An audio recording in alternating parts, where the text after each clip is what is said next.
আশা করি সকলে ভালো আছো, আমরাও খুব ভালো আছি। আর আমরা তো ভীষণ হ্যাপি।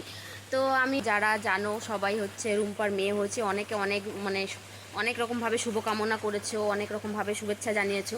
তো সকলকে জানাবো অনেক অনেক ভালোবাসা, তোমরা এইভাবে ভালোবাসা দিয়েছো জন্য। কিন্তু কথাটা হচ্ছে এই ভিডিওটা এই জন্যই করা, কিছু কিছু লোকের জন্য। কিছু কিছু লোক গলা শুকিয়ে বলছে আগের একটা মেয়ে আবার মেয়ে হলো। তো বলছি ছেলেটা কি হাতের মোয়া, যে হাতে আমি নিজে হাতে তৈরি করে নিব, হাতের মোয়া যেমন করে গড়লাম সেমন করেই হয়ে যাবে। তো মেয়ের ছেলে চাইলেই ছেলে হয়ে যাবে, চাইলেই মেয়ে হয়ে যাবে।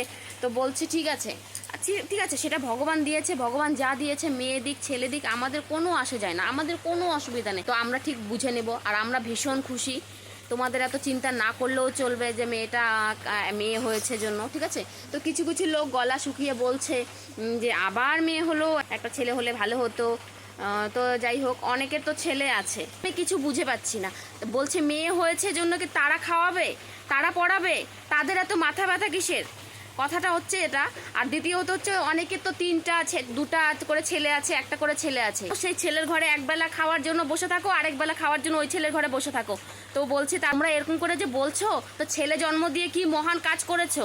তো সেই ছেলের ভাত তো খুব ভালোভাবেই খাচ্ছ, তাই না? তো রুম্পার মেয়ে হয়েছে যেন সবার এত মাথা ব্যথা, যে মেয়ে আবার মেয়ে হলো, একটা ছেলে হলে ভালো হতো। তো কিসের জন্য?